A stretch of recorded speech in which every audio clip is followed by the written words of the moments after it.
In the row function, now today's topic is the date function.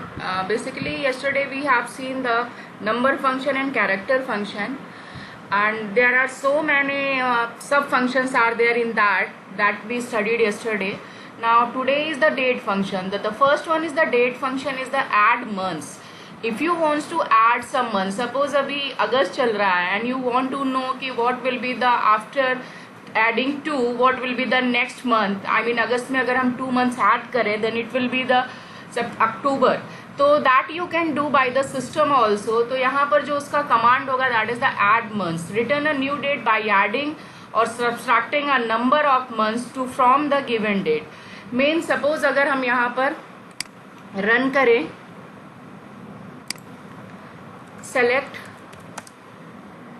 add underscore लगाएंगे, hyphen नहीं है, months लिखेंगे, MANTH लिखेंगे months.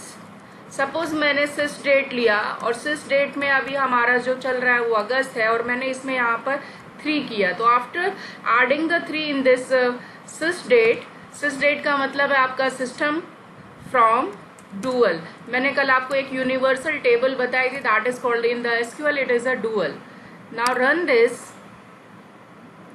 तो आप यहाँ पे देख सकते हैं दिस इज नथिंग बट ये जो मिडिल में है that is the date. Today is the 5th date and 11 is nothing but the अभी करेंटली हमारा 8 मंथ है और नेक्स्ट जो आएगा वो आपका देखिए यहाँ पे क्या आ गया 11th is nothing but the November.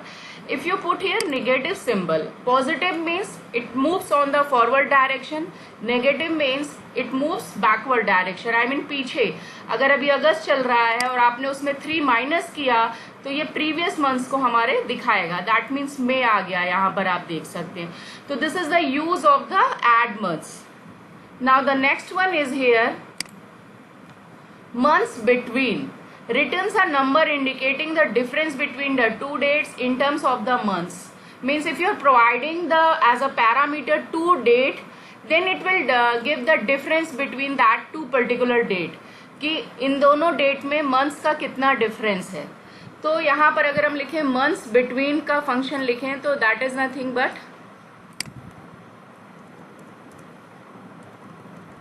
Months underscore between.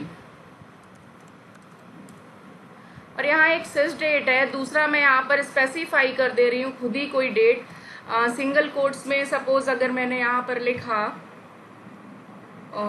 Okay let's take here 20/05 and then मान लीजिए 1990 लिखा मैंने.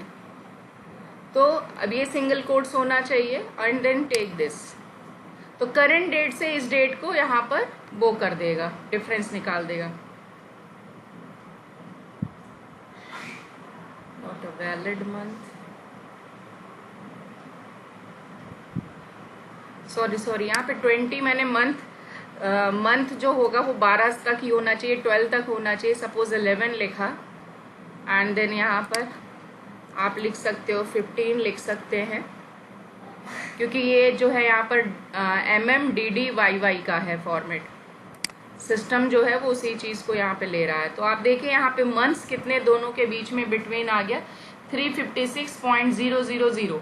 अब देखिए यहाँ पे 000 आ रहा है, कितना लंबा है. आई मीन डेसिमल के बाद आप देख रहे हैं कि so many numbers, I can't count. I mean at least 20 digits तो होगा. तो if you want to remove till the 2 digit तो आप यहीं पे राउंड का इस्तेमाल कर सकते हैं. यस्टरडे वी नो दैट कि राउंड का काम क्या है. तो ये राउंड कर देगा. यहाँ पे राउंड लिखा आपने एंड देन इस वाले पैरामीटर के खत्म होने के बाद यहाँ पर आप लिख दिया (2). आप 2 या 2 से ज्यादा फंक्शन को एक साथ यूज कर सकते हैं. तो आप देखिए यहाँ पे 356.69 आ गया, राउंड ऑफ कर दिया. तो जो डेसिमल के बाद इतने नंबर्स दिखा रहा था तो आप राउंड फंक्शन का इस्तेमाल करके आप उसे ऐसे भी यूज कर सकते हैं. But it is very long क्योंकि मैंने लिखा है यहाँ पे. तो लेट्स टेक यहाँ पे अगर मैंने 20 ले लिया, 20 तो देखिए ये कितना लेगा क्योंकि हमें पता है कि तो ये देखिए नेगेटिव में आ गया -3.31. कारण यहाँ पे क्या है, ये मंथ्स प्लस डेट भी दिखाता है। जो डेसिमल में है वो नंबर ऑफ डेट्स की बात कर रहा है, मंथ के रिस्पेक्ट में कैलकुलेट कर रहा है। ये नेगेटिव इसलिए आया कि सिस्टम डेट अभी क्या है हमारा करंट, देखो पहला मैंने क्या लिखा, सिस डेट लिखा। सिस डेट क्या है, अभी हमारा अगस्त चल रहा है और we are talking about the this November का हम ले रहे हैं 2020 के नवंबर। तो जो कंपैरिजन है जो राइट साइड लिखा है that is the bigger date from the current date, इसलिए नेगेटिव आया। तो इसने बड़े दिस माइनस दिस किया, सिस डेट माइनस दिस किया, तो बड़ा नंबर क्या है, नेगेटिव है। अगर मैं इसे पलट दूं,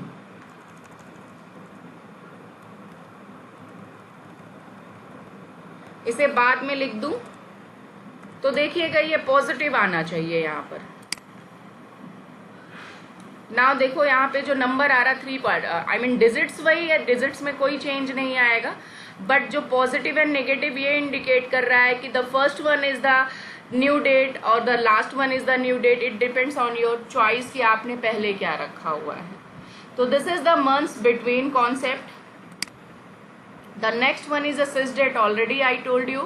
The last day written the last day of the month. month का जो भी last day होगा वो आपको बता देगा।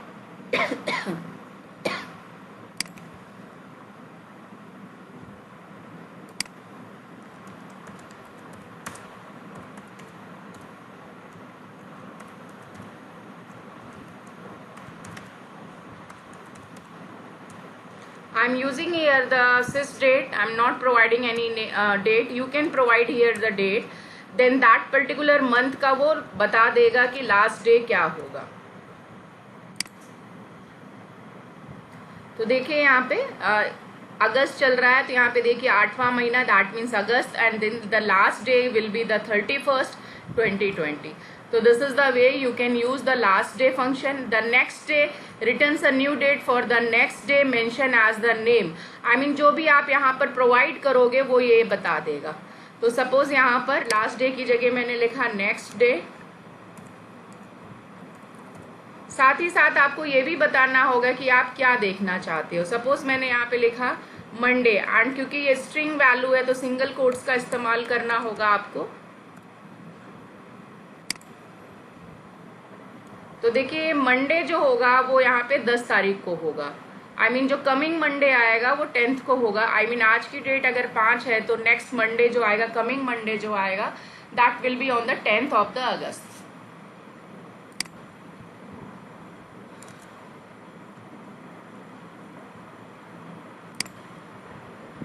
Now the next function I told you, that is the conversion function.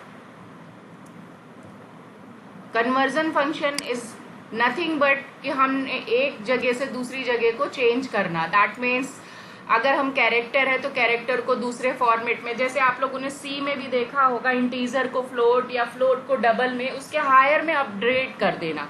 इसी तरह से कन्वर्जन फंक्शन में जैसे यहाँ पे कैरेक्टर है, कैरेक्टर फंक्शन का क्या आप एज अ इनपुट उसे क्या प्रोवाइड करोगे, नंबर या डेट प्रोवाइड करोगे into the character as per the output of format mention. जो भी आप फॉर्मेट यहाँ मेंशन करोगे उसके अकॉर्डिंग ये यहाँ पर दिखा देगा। तो सेलेक्ट CHR, सपोज अगर मैंने यहाँ पर ये लिखा सिस डेट और उसको आपको यहाँ पे DDMMY, क्योंकि आपका जो फॉर्मेट आता है वो MMDDYY आता है system date. Okay, let's see that.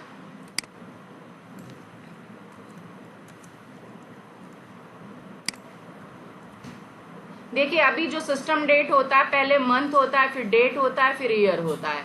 तो अगर आप चाहते हो कि नहीं पहले डेट आए फिर मंथ आए ईयर आए इस फॉर्मेट में, then you have to specify which format you want.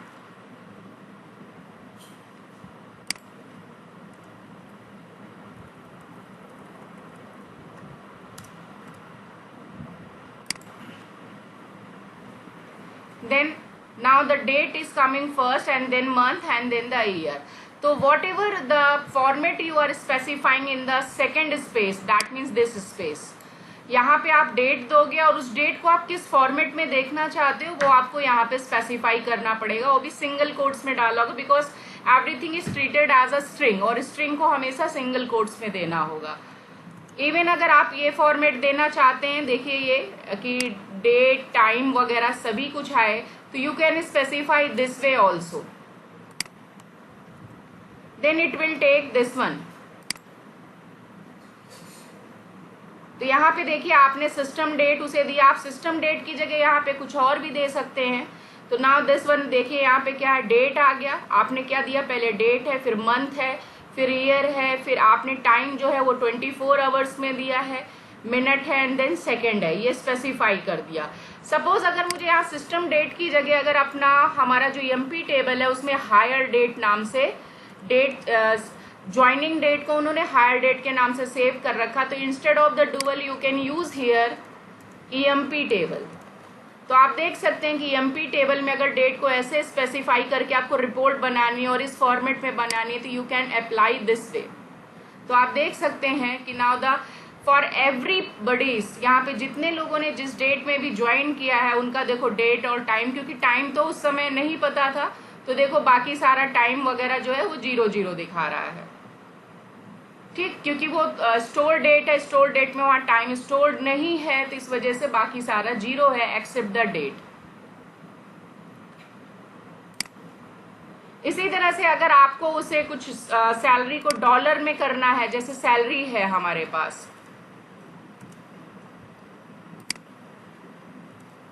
ये सैलरी है और ये भी हमने एमपी लिया और उसको अगर हमें डॉलर से स्पेसिफाई करना है, ये 99 सबकी सैलरी नहीं देगा बल्कि 4 डिजिट में जितने लोगों की सैलरी है उनको दिखा देगा। देखो यहाँ पे सभी के सैलरी के सामने अगर आप यहाँ पर देखें, सेल को भी सेलेक्ट कर लें आप, सेल कॉमा 2CHR, तो एक तो नॉर्मल सैलरी होगी और एक डॉलर के साथ स्पेसिफाई हो जाएगी, ये रहा। अब देखिए यहाँ पे डॉलर के बाद मैंने 0.99 किया है, तो इस वजह से वो 00 जो भी है सपोज अगर मैंने यहाँ 3 डिजिट लिख दिया, यहाँ 99 लिखने का मतलब number of digits you are specifying कि कितने डिजिट की सैलरी को आपको डिस्प्ले कराना है। तो आप देखिएगा यहाँ पे कुछ चेंजेस आ जाएंगे, देखिए सभी जगह हैश आ गया, केवल एक 800 और ये नीचे 950 रुपीज है, क्योंकि ये 2 सैलरी ऐसी थी जो 3 डिजिट में था, तो it's displaying here correct format में। बाकी सभी 4 डिजिट में था, तो वहां पे देखो गार्बेज वैल्यूज आ गई, दैट मीन्स ये हैश सिंबल्स बन के आ गया है।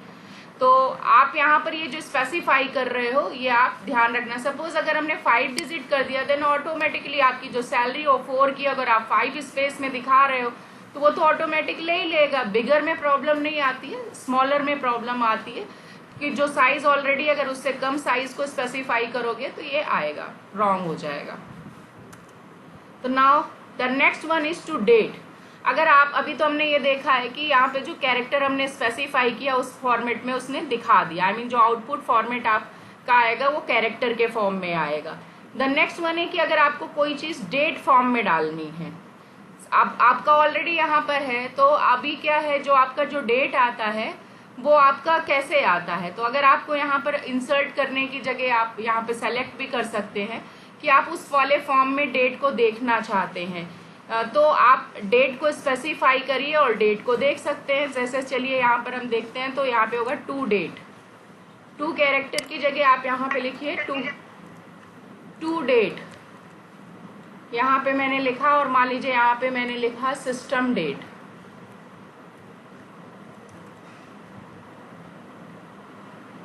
sys date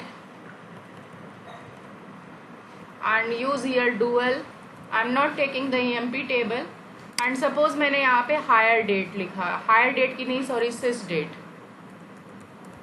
ये sys डेट लिखा, आप सिंपल डेट देखिए और यहाँ पर हमारा जो sys डेट है इसको कन्वर्ट किस में करना है हमको, हमें वो बताना होगा। हम पहले डेट देखना चाहते हैं, फिर मंथ देखना चाहते हैं एंड ईयर को 4 डिजिट्स में देखना चाहते हैं।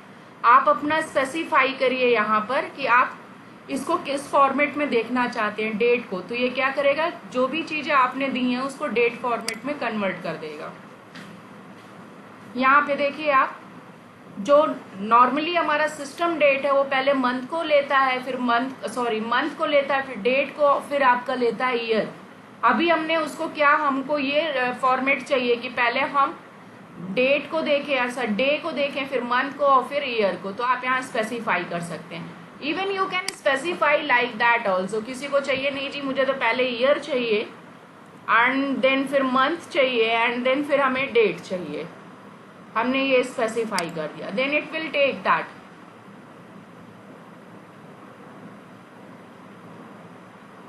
Invalid character.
I will check that why it's not working, but it was working before that.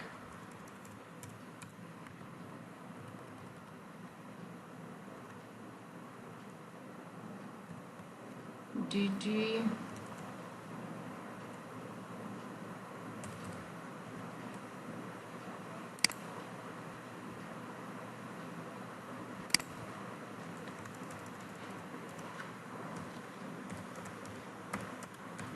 hire date.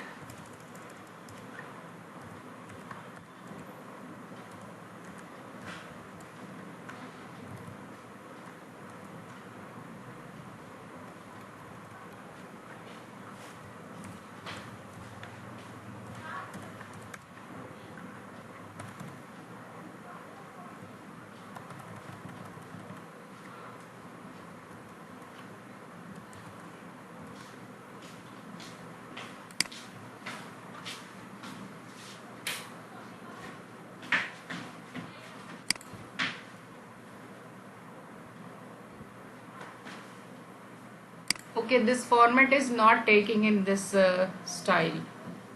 Okay, then you have to specify either DDMMYY or you can say MMDDYY, and with time also you can specify, then it will display the time also.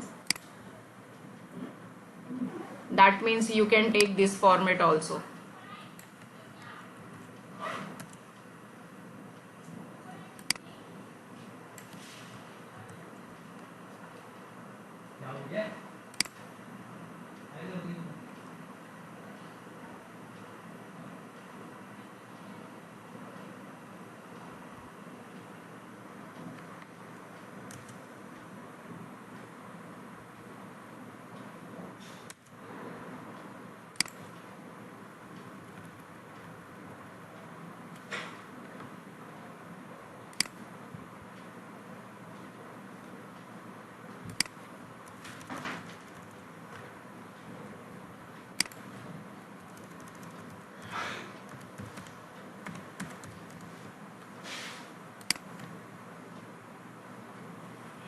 You can specify like that also, sys date. तो यहाँ पर DD आ गया, I mean date आ गया, फिर month आ गया, year आ गया, but ये underscore को नहीं ले रहा है, ये उसी फॉर्मेट में दिखा रहा है, I mean इस लास्ट फॉर्मेट में.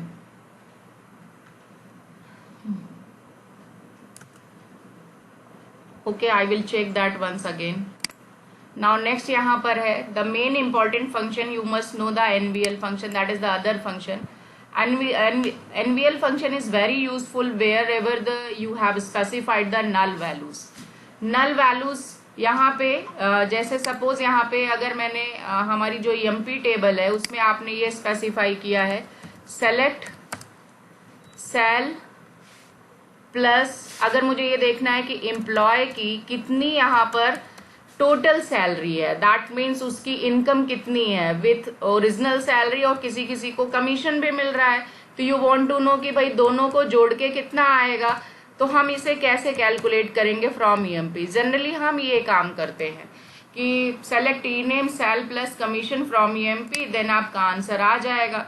बट यहाँ पर आप देखिए तो बाकी सभी जगह डैश डैश आ गया, केवल 4 लोगों की सैलरी जो आई है वो डिस्प्ले हो रही है. बाकियों की नहीं हो रही है। कारण क्या है कि बाकी जो है ये नल है, सैलरी तो है लेकिन कमीशन वहां पर नल है। तो किसी भी वैल्यू को अगर आप नल के साथ ऐड करेंगे तो उसका जो आंसर आएगा वो आएगा नल आएगा। तो null plus anything is nothing but that null. तो आप अगर उस नल को रिप्लेस करना चाहते हो तो आप यहाँ पे लिखोगे NVL इज अ फंक्शन, क्योंकि हम नहीं चाहते कि किसी की सैलरी पे कोई फर्क दिखे, तो हम क्या करें, नल को जीरो से, एंड किसी की वैल्यू में अगर हम जीरो ऐड करें तो कोई फर्क नहीं पड़ता। That's what here we have to the zero value. Zero का मतलब है कि सैलरी प्लस जीरो। अगर आप, तो इंस्टेड ऑफ द नल अब जीरो, आपने नल को किससे रिप्लेस कर दिया, जीरो से। तो जीरो को अगर आपने यहाँ पर डाला तो उसको ऐड करके आपको यहाँ पर टोटल सैलरी सभी की दिखा देगा। दैट इज, यहाँ पे देखिए किंग की सैलरी 5000। अभी जो ये 4 लोगों का दिखा रहा था, because these guys working as a salesman, तो उनकी सैलरी तो दिखा रहा था because we have some amount in that. You can see from the EMP table कि क्यों ऐसा वो कर रहा था।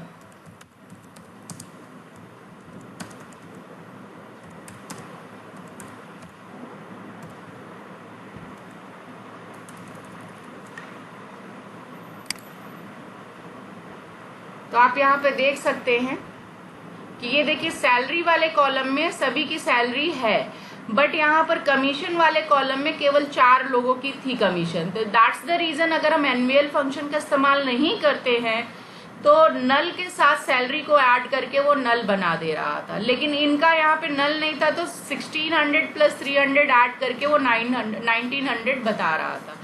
तो जहां पर वैल्यूज कुछ ना कुछ होएगी वहां पर कुछ ना कुछ वैल्यूज आपको नजर आएगा, लेकिन अगर सैलरी आपकी वहां पर, सॉरी कमीशन अगर आपका नल है तो वहां पे वो नल दिखाएगा। तो this is the way you can do here with the help of this NVL function. तो NVL is basically to replace the null value with some specified value. Suppose अगर मुझे यहाँ पर, अभी आपने देखा कि यहाँ कुछ ना कुछ, अभी ओके लेट्स सी दिस, आप यहाँ पे रन करके दिखाओ तो यहाँ 5000 है, क्योंकि हमने यहाँ पर NVL को रिप्लेस, नल को रिप्लेस किया zero. You can add here some more values. Suppose करो मैंने 1000 डाल दिया या 1100 यहाँ पे है, तो अब देखिए जो किंग की है उतनी तो मुझे याद है, दैट इज अ 5000, तो that must be the 6000 something.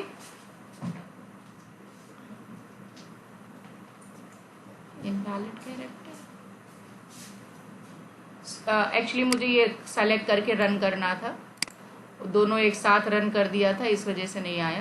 That is now देखो अब कितनी हो गई, आपने जीरो की जगह 1100 रखा तो सभी की सैलरी उतनी प्लस हो गई। तो ऐसा नहीं कि NVL is used only to replace the null with zero है। NVL null is replaced with any particular value which you are specifying in that.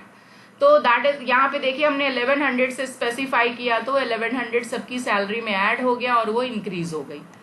तो these are the some other functions. अब इसी तरह से यहाँ पर लीस्ट वैल्यू की अगर हम बात करें, ग्रेटेस्ट वैल्यू की बात करें, सपोज करो यहाँ पर देखो लीस्ट कैसे होगा, आपको पता ही होगा, आपने जावा वगैरह में भी देखा होगा। लीस्ट का मतलब है कि वॉट एवर, सपोज मैंने यहाँ पे 3 लिखा, देन 2 to 11 लिख दिया, कुछ ऐसा लिख दिया, तो ये जो लिस्ट ऑफ वैल्यूज हमने दी है इसमें से वो लीस्ट वैल्यू बता देगा। Select the least from this list of values, dual कर दिया, ये डमी वैल्यूज से हम ले रहे हैं, तो 11 विल बी द आंसर। देखो यहाँ 11 आ गया। इसी तरह से अगर आपने लीस्ट निकाल लिया, आप ग्रेटेस्ट का इस्तेमाल कर सकते हो to get the greatest value, तो ये ग्रेटेस्ट वैल्यू को दे देगा, that is 333 is the this. तो this is the way you can do यहाँ पर। तो ये जितने भी हमारे पास फंक्शंस थे, रो फंक्शंस थे, वो हमने यहाँ पर, अब एक आता है बहुत ही यूजफुल है, that is the distinct keyword होता है। ये डिस्टिंक्ट कीवर्ड क्या होता है, नाम से ही पता है कि अगर कोई नाम या कोई डेटा बार बार रिपीट हो रहा है तो उसकी डिस्टिंक्ट वैल्यू को अगर आपको देखना है तो आप यहाँ पे डिस्टिंक्ट वर्ड का इस्तेमाल कर सकते हैं। जैसे अगर हम यहाँ पे EMP टेबल की बात करें,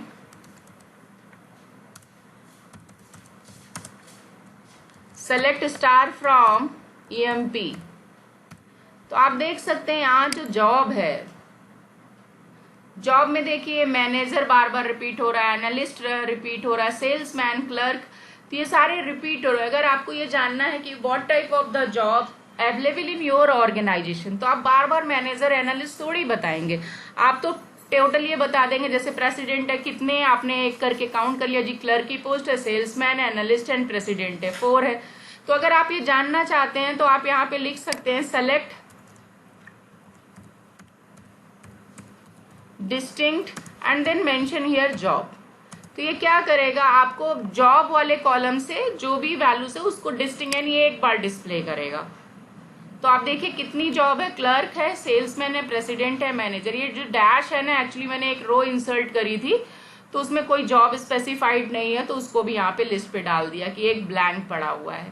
तो ये 5 टाइप्स के यहाँ पर आपके जॉब्स हैं। ये तो ब्लैंक है, यहाँ पे क्लर्क है, सेल्समैन है। तो आप देखिए कोई भी वैल्यू रिपीट नहीं हुई है, जो कि सिंगल टाइम आई होगी। इसी तरह से आप सैलरी भी निकाल सकते हैं। मान लीजिए यहाँ जॉब की जगह मैंने सेल कर दिया, बहुत बार सैलरी रिपीट हुई है सेल वाले कॉलम में, तो ये सैलरी को भी एक एक बार ही दिखाएगा। 5,000 वाले को एक बार दिखा दिया ये, और एक ये ब्लैंक वाले को दिखा रहा है क्योंकि वहां कोई वैल्यू नहीं है।